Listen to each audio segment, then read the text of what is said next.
Well, I appreciate your time. I know you're busy gearing up for this new Origins tour with Queensrÿche starting on the 22nd in Texas.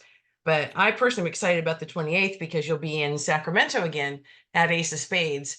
And Yeah. so I'm looking forward to that because, as many of your fans know, last year the tour was cut short with Wasp due to some injuries by Lackey Lawless. So we didn't get to see you in Sacramento in 2023. So Yeah. And that show, I believe it was on the routing. So yeah, it's a bummer. yeah. I mean, we were really disappointed about that falling through. We totally understand because Blackie was, he was injured. I mean, he had to play the last 5 shows in Europe sitting in a chair. So Wow. he troopered on, but I think he had lofty goals as to when he thought he might be ready, and then we booked the next leg, which was great because the first leg was so good, and then he came back and goes, I think I need surgery. And the problem is we had already committed to Queensrÿche. So if you want Yeah. the true dirt, which I don't know, I might as well just say it because I like this. I don't have any secrets. So we had committed originally to do this tour with Queensrÿche, and then what happened was the Wasp tour, the second leg, got pushed back, and so we had to pull out of the Queensrÿche tour. And there were some people that were very upset with us, and we're not the band. Let me be Right. clear about that. And we were like, we had already committed to do this tour, and the tickets are on sale, and the VIPs, and like we just did a run with them. So I don't understand why there was people. I don't know. We're just honoring our commitment, and then of course we know what happened in the show. The tour got canceled, Yeah. and so then we sheepishly went back to Queensryche and go, we're available again, and they're like, okay, we don't have anybody yet, so come on out. But they were kind of, again, not the band, but we got some vibes from some people that were like, okay, well, we're doing this for a favor for you. But I was like, hey man, we love Queensrÿche. I mean, we love Eddie, Michael, Todd. We want to do it. It's not like we didn't want to do the tour. We honored him, and Yeah. that it's happening. It's just it was circumstantial, but this is some business mumbo jumbo that sometimes happens in the music business and a lot of businesses. And things get kind of funky. Anyway, so we had the Ace of Spades days, as you pointed out, with Wasp, and now we are actually going to play, and that's next Friday and next Thursday. Sorry. And the tour actually begins in Anaheim for us because Queensrÿche's doing a date in Oklahoma City, but it didn't make sense for us to. We're from Southern California, so to drive to Oklahoma to start. So we want to start in Anaheim, and we're driving down the freeway to begin it. So they're like, all right, so Yeah. that's where it starts, and that's gonna be great. Yeah. It's going to be great because they're two of my favorite bands. You guys are legendary. Both bands are. So I know that Queensrÿche had mentioned they're going to be doing their debut EP in its entirety, the Warning, and I guess the self-titled one. So what can the fans expect from Armored Saint? Is it going to be Yeah, some well, fly in the ointment there, or? it is our 40th anniversary of March of the Saint. It came out in 1984, as witness to the lines on my face. Uh, but I don't know. We just did the Symbol of Salvation album in its entirety a couple years back, so we don't really have a plan to do anything per se. I mean, of course, we're going to play songs from our catalog. I mean, as far as we're concerned, Punch in the Sky, our last record, is still kind of the new record, even though it came out in 2020, the COVID year. So, but there's a lot of territories that we did not play on that album, including Sacramento. So, so we're excited to play some new songs because we think that's a killer record, and the songs are very fresh still, as well as, of course, songs from our vast catalog. So Yeah, yeah. Well, I was listening to it earlier this morning, and I think "Flying the Ointment" was my favorite one. It's a I love very, that to song. me, it's a power ballad. It reminds me of all those things that I grew up in college with, going, this is the song that makes you go, yeah, and Yeah, I I really do love appreciate that it. song. Thank you. It's a great song. I think it's just kind of epic. It's cool. Dizzy Reed played some piano on that, which was really cool. Yeah, it's a killer tune. I can't, commit whether or not we're going to be performing that live. I don't like talking about the set list in advance, but you know, It's a great tune. I love that tune. It's actually one of my favorites on the record. Yeah, yeah, I appreciated it, and I don't want another set lit ahead of time because I don't want to be like, oh, they're not doing this one that I wanted to hear. Is there an example? I like messing around with the set list. You know, Yeah, I love doing that depending on the city we're playing, depending on what we did last time. You know, I always look at set list FM. I don't know how accurate it is, but it's a good reference to, you know, kind of go, hey, what did we play here? Sometimes I think that's pretty accurate for the most part. So I like to look, and it's like, oh, we played this here, let's change it here. yeah, you kind of move it And around. sometimes the guys in my band get really annoyed with me because I'm like, let's change the set Mhm. after day one. And they're like, what? But I don't know. I think it's important these days, especially with everybody who's capable of looking online to see what you played. It's like, I want to throw a curveball at them. Like, hey, this is different. And, you know, again, we have like 9 records too. You know, it's Yeah. a lot of material there. So I don't want to just play the same songs. As a matter of fact, I loathe the bands that do that. Really pisses me off, actually. Mm.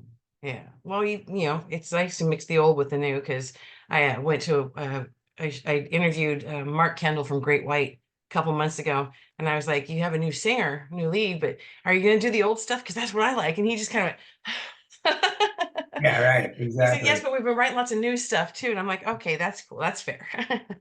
Well, you know, let's face it, we're a legacy band.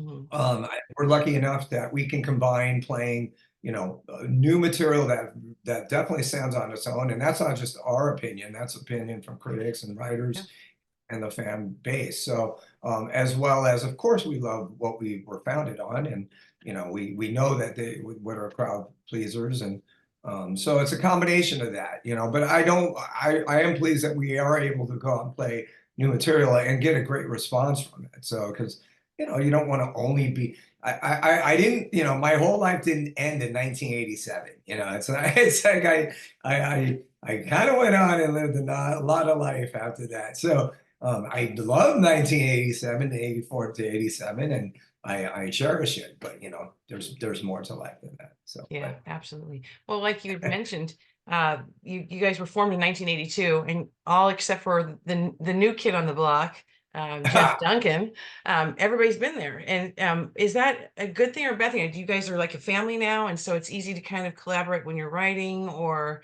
you know, putting together the set list and stuff, or is it more fighting like siblings, or is it good being together that long?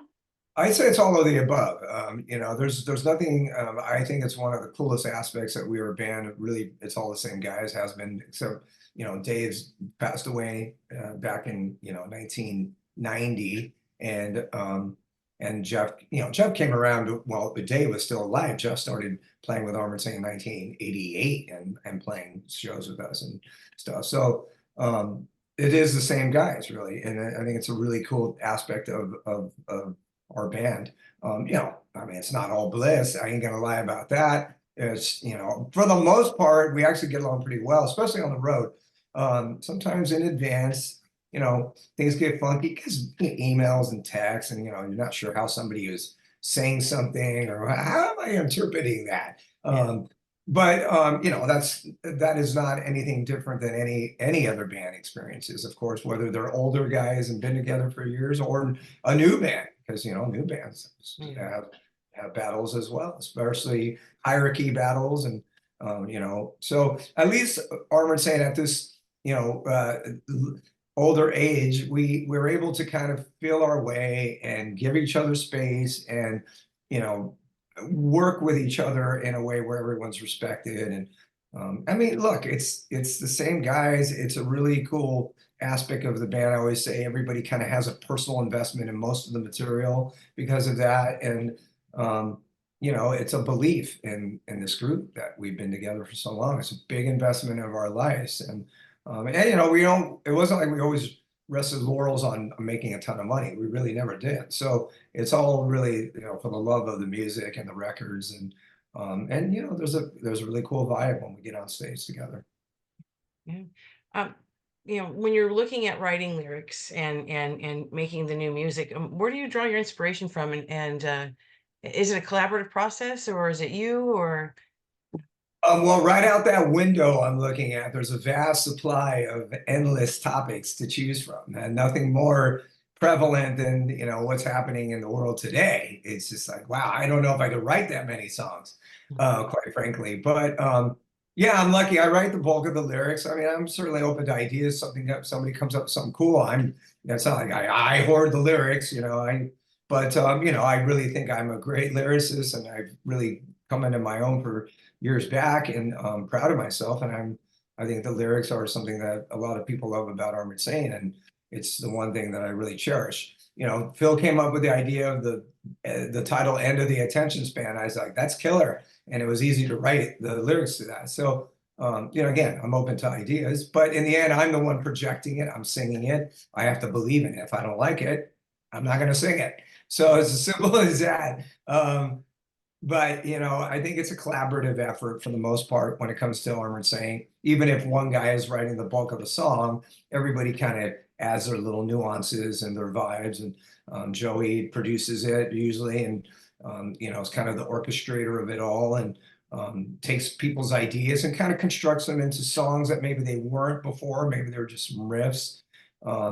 Yeah, I think it's very effective. I mean, I believe that When Hands Down and Hunt in the Sky were honestly that were two of the best records we've ever made, and those are the last two. So I really, you know, I do think that, as I've said before, we're a band that, you know, we're super proud of our past, but I feel like we continue to get better and improve. So you know, I don't really feel like there's any topic I can't write about. I mean, I've written songs about people driving poorly.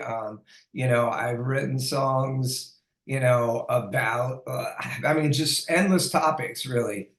So I don't, you know, from George Colonel Custer back in 1984, you know, to a song about struggling in bed. I mean, you know, that was released back in 1985, kind of silly. I always kind of, you know, have a little wink with some of this, not always, but a lot of the times I'll have a little wink with some of the stuff I write lyrically, because there is an element of humor at times. Left Hook from Right Field is kind of a song about convincing a family member that, you know, that my belief in myself may be more powerful than organized religion, but I don't dog organized religion and whatever gets you through the day, but it's something that, you know, was a personal situation, so I had to write about it. So whatever it is, I don't really feel like anything is off topics. I know we're a heavy metal band, so sometimes, you know, there's a certain boundary, you know, associated with the style of music and the imagery. I don't care about that. I'll push those right over.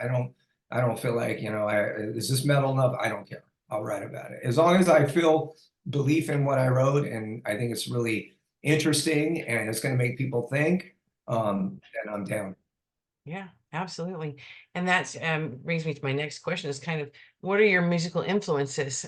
Did you have growing up? Were there any bands that were heavy metal or non-heavy metal or rock that you kind of went closer to and kind of identified with that helped you get Well, into? when we in the 70s, when we really kind of got exposed to music and listening to bands like Kiss and The Sweet and you know, eventually UFO and then Lizzie and, you know, obviously Zeppelin, Sabbath. You know, we were listening to all those bands and all those records, but we were also listening to the Commodore's Greatest Hits and Earth, Wind and Fire, Gratitude, and like, you know, Intervisions and by Stevie Wonder and all this stuff. So we were really into soul. We were also listening to like Jean-Luc Ponty and some jazz fusion stuff. So we always had an open mind. That was a collective kind of feeling from all the guys in the band. We always listen to lots of different music, which I suggest that all musicians and especially young musicians should do. I probably have really pissed off my kids driving to school in the morning playing classical music, but it's the morning. I can't blast Motorhead. I was like, you're gonna listen to some classical, and they're like, again? It's like, yeah, again. It's 8 a.m. and that's what I can tolerate right now.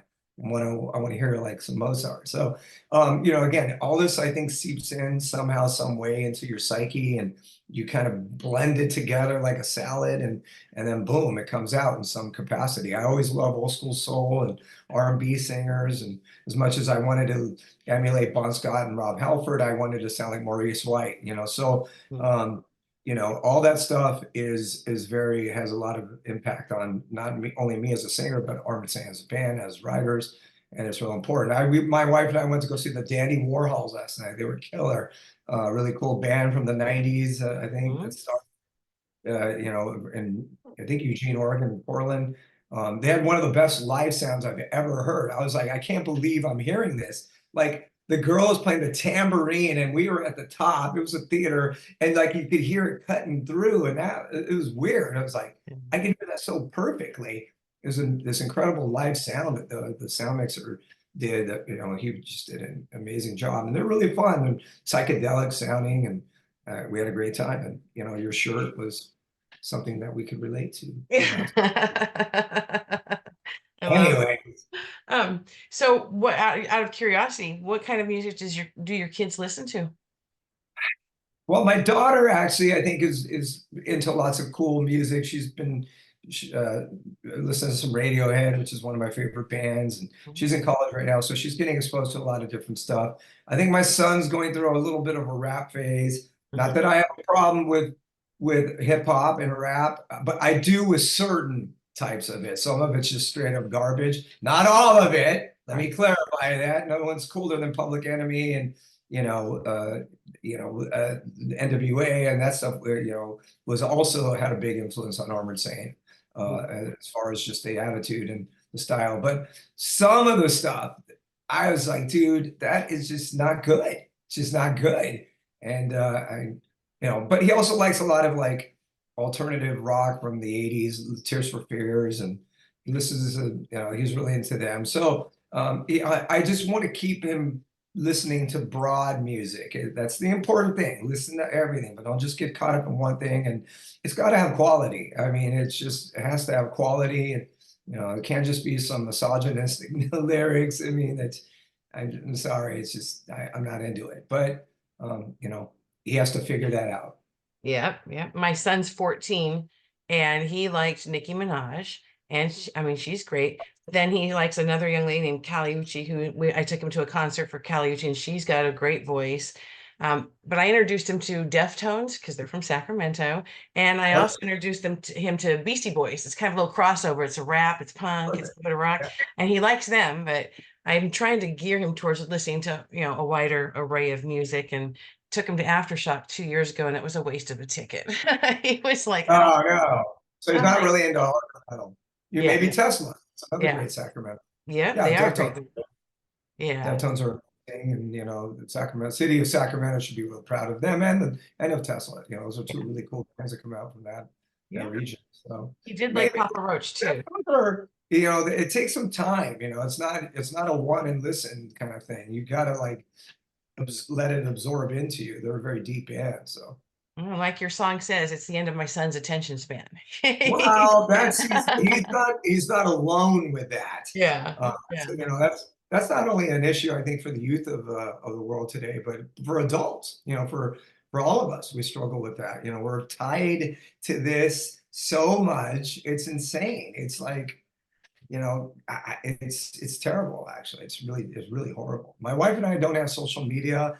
Sometimes to the chagrin of my record company and my band, but I'm like, I don't want it. I don't like it. I don't need it. You know, I'll do any interview that you know anybody asks me to do. I'm extremely cordial for the most part to most fans and give them the time to talk about things. But I just don't have like I barely have time to do the things I want to do, much less go on Facebook or and just like just like spend time just numbing my brain out. I can't do it, you know. yeah. So that's me. I'd rather read a book. But I you know, I'm with you on that for sure. but I'm That's also 60 years old. So some people be like, yeah, he's old. And they yeah. would be right. And we also lived through an era where we didn't have cell phones and computers, so we actually had more fun. And Well, I really do get concerned for the youth of the world. Like I said, I mean, they'll figure it out. But you know, it's a different time, and it's a real pivotal, transcending time, right? That's taking place here with technology. So, like I said, they'll figure it out. It's not like I don't have belief in not only my kids but the future. I do. I believe in them, but you know, they're going to be challenged, and it's a different world for sure. yeah, yeah, for sure. Well, I don't want to keep you too long. I know you said that you're starting the tour and with Queensrÿche on in Anaheim. That'd be on the 27th. That's correct. And then it has Okay. Sacramento 28. Yeah. Okay. Well, I'll And for make those sure. who care, and anybody who's so enthralled with Armored Saint set and they want to see even a longer set, we are playing San Francisco on our own the following day at the Okay. American Music Hall. Music hall. Yeah. That's That's a great on venue. that's on Saturday. Saturday? Friday. Pardon me, Right. Friday. Yeah. Okay. Yeah. So that'd be So the 29th. Well, I'll make sure I yeah, get that so sent out too. and we'll obviously play longer because it's our own show. So you know, we love the Bay Area, and you know, and I mean, we've been coming to the Bay Area and Sacramento, and you know, this San Jose, that whole region since 1983 when we played Ruthie's Inn with Las Rocket and, you know, Metallica at the Keystone and the Palo Alto and the Stone back in San Francisco, and you know, it's Northern California, even though we have that rivalry, right? Southern California and Northern California, you know, we have that little battle. I think that, you know, the Northern California audience has always been real supportive of Saint, and we appreciate that. So thank you. Yeah. Well, thank you. Well, is there anything you want to leave with the listeners today? You know, about the tour or anything? Yeah, just come on out. You know, Queensrÿche's a phenomenal band. They're doing something really different as far as, you know, playing those two records in its entirety. And they're just an awesome band and great group of guys. And we're eager and excited to be on the road with them again. And Saint will be pumped. We'll be ready to go. Awesome. Well, John, I really appreciate your time. Thank you so much. And I will make sure to get this out as soon as possible. And it'll go out in my email so that everybody that follows me will get this information. And I'll include a link for the tickets. Thank And you. thank you very much for your time. I appreciate it. Thank you. Thanks for adjusting the time Thank frame. you.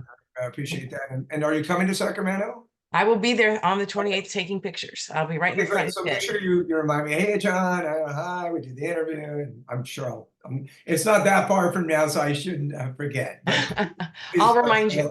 say hello to me in person. I will do so. I appreciate your time. Thank you so much. Thank you. Take care. Bye. Bye-bye.